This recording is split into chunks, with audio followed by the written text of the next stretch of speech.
चलिए जल्दी से चलते हैं ब्रिजमोहन जी के पास। ब्रिजमोहन जी, ये आखिरी वाला सवाल तो आपके लिए बड़ी परेशानी वाला है सर। अजित पवार साथ ना होते तो बीजेपी का प्रदर्शन अच्छा होता। 49% कह रहे हैं कि अजित पवार साथ ना होते तो। अजित दादा को कई लोग कमजोर कड़ी मान रहे हैं महायुति में, और ये नवाब मलिक से क्या फैसिनेशन है अजित दा का? दीपावली की शुभकामनाओं के साथ अंजना जी, देखिए मैं बात कहना चाहता हूं, अजित दादा पवार राष्ट्रवादी कांग्रेस पार्टी महाराष्ट्र में एक राजनीतिक शक्ति के रूप में है, और उसको इग्नोर करना मैं सोचता हूं कि शायद महाराष्ट्र में किसी भी राजनीतिक दल के लिए संभव नहीं है। इस बात को बिल्कुल, ये सर्वे है, सर्वे से मैं इनकार नहीं करता, सर्वे के अपने तरीके रहते हैं, लेकिन जमीनी हकीकत को भी हम लोग जानते हैं क्योंकि जमीन पे हम लोग काम कर रहे हैं। जहां तक बात आपने नवाब मलिक साहब की बात की, तो उसके पहले मैं ये बताना चाहता हूं कि ये जो योजनाओं की बात चली, खासतौर से लाड़की लक्ष्मी योजना के लिए, कि हमारे एक साथी ने कहा कि हड़बड़ी में किया, तो मैं स्पष्ट कर दूं कि लोकसभा के चुनाव के पहले ही इसकी तैयारी हम लोग कर रहे थे, लेकिन चूंकि इसमें एक लंबा समय लगना था, महाराष्ट्र में लगभग 2.5 से 3 करोड़ महिलाओं का रजिस्ट्रेशन होना था, उसके लिए पूरा सिस्टम तैयार करना था, उसको तैयार करने में कुछ समय लगा। इसी बीच में चूंकि लोकसभा का चुनाव आ गया, तो इसको हम लोगों ने उसके बाद लागू किया है। ये हड़बड़ी में किया हुआ मुद्दा नहीं है। नवाब मलिक जी के बारे में मैं बिल्कुल स्पष्ट करना चाहता हूँ। नवाब, जिस दिन हम लोग एनडीए के साथ गए, उस दिन भी नवाब मलिक साहब हम लोगों के साथ थे, और ये बात सबों को मालूम थी। एनडीए के दोनों जो घटक दल हैं, भारतीय जनता पार्टी और एकनाथ शिंदे साहब को भी मालूम था कि नवाब मलिक साहब हम लोगों के साथ हैं, और उस समय भी वो विधायक थे। तो मैं सोचता हूं कि ये ऐसी कोई छुपी हुई बात नहीं थी। तो जो एक सिटिंग एमएलए है, उनको टिकट देना है, और चूंकि हम लोगों को जो आवंटन हुआ है, जो हम लोगों ने बैठ के तय किया कि हम 53 सीटों पे चुनाव लड़वाएंगे, उसके अंतर्गत एक नवाब मलिक साहब का भी नाम हम लोगों ने अपने पास रखा था।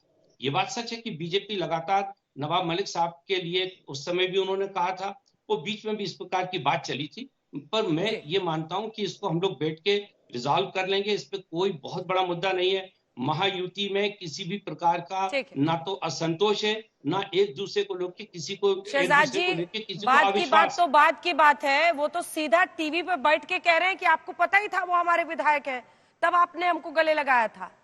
नवाब मलिक पर तो ओपन डिफेंस है अजित पवार पार्टी का।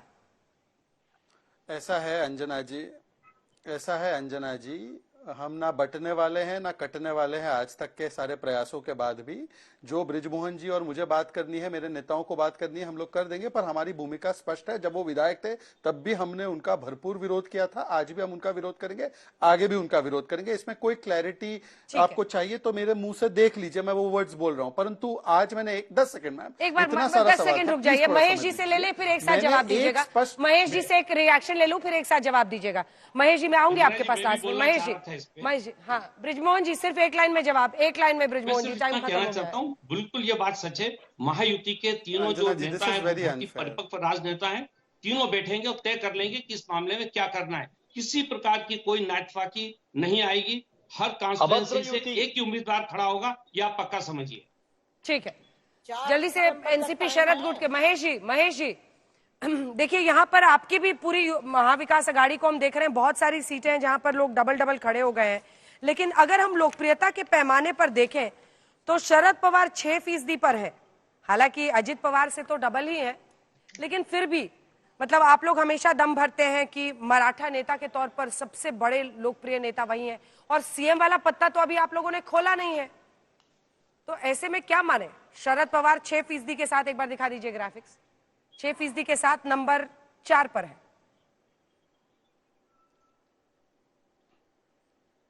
देखिए अंजना जी, सबसे पहले तो आप सभी को और आपके दर्शकों को दिवाली की हार्दिक शुभकामनाएं। और साहिल के साथ हमें भी अगर आप शरीर तौर पर लेके जाती तो हमें भी बहुत अच्छा लगता। चलिए, अभी ये शहजाद पूनावाला जी ने जो दावे किए विकास के, और उसके बाद उनके को पैनलिस्ट, उनके जो महायुति के हैं, उन्होंने लड़की बहन के बारे में बात की। इसके बावजूद अगर लोकसभा चुनाव में महाराष्ट्र की जनता इन्हें आसमान दिखाती है, और अभी सी वोटर सर्वे जो आपने दिखाया उसमें 51%, एक मिनट बीच में मत बोलिए प्लीज, इसमें 51% लोगों को बदलाव चाहिए। तो इसका मतलब क्या होता है?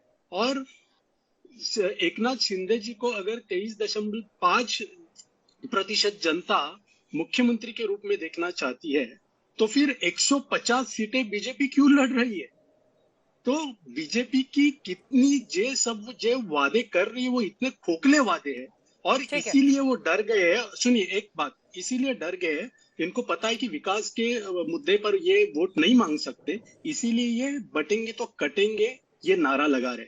अभी एक ही सवाल है मेरा यहाँ पर कि अगर जाति प्रांत हमारे सबसे पॉपुलर सीएम है, एक मिनट, जाति, भाषा, प्रांत और धर्मों के आधार पर बंटवारा नहीं होना चाहिए, ये सभी देशवासियों को अगर कोई कहे, सभी धर्मियों के लोगों को अगर कोई कहे, तो हम उनसे सहमत है।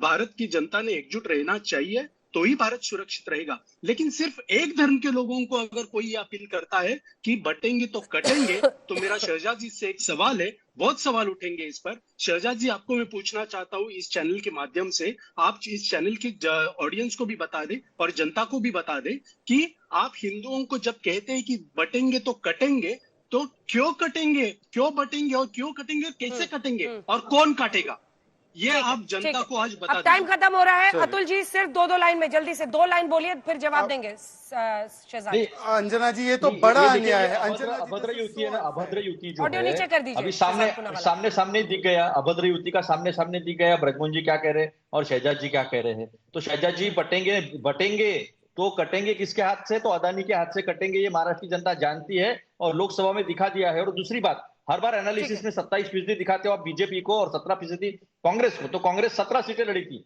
और 11 सीटें कांग्रेस से ज्यादा बीजेपी लड़ी थी, और बीजेपी को हमने विदर्भ में और मराठवाड़ा में, पश्चिम महाराष्ट्र में धूल चटाई थी। और आज तो सीएसडीएस का सर्वे साहिल ने मराठी में किया है, उसमें उन्होंने बताया है कि मराठवाड़ा और पश्चिम महाराष्ट्र और विदर्भ तीनों जगह आज के तारीख में उनके खुद के सर्वे में पीछे चल रहा है। शहजाद जल्दी से जवाब दीजिए सबकी बातों।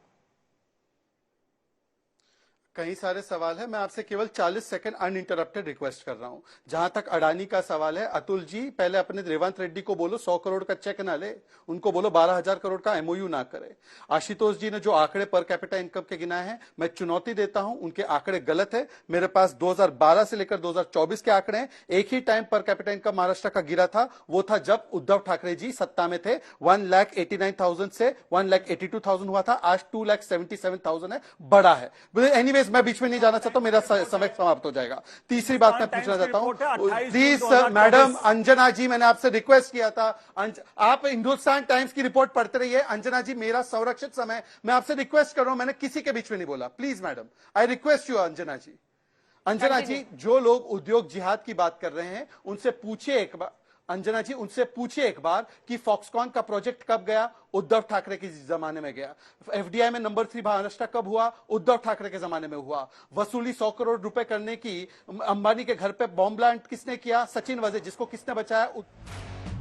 वक्त इतने की इजाजत देता है तो ये सरयू तट, लेकिन यहीं से हम लोगों ने महाराष्ट्र के चुनाव पर अच्छी खासी बहस कर ली। आप सभी का बहुत धन्यवाद, सबको बहुत बहुत शुभ दीपावली, खूब खुशियां आए आपकी जिंदगी में।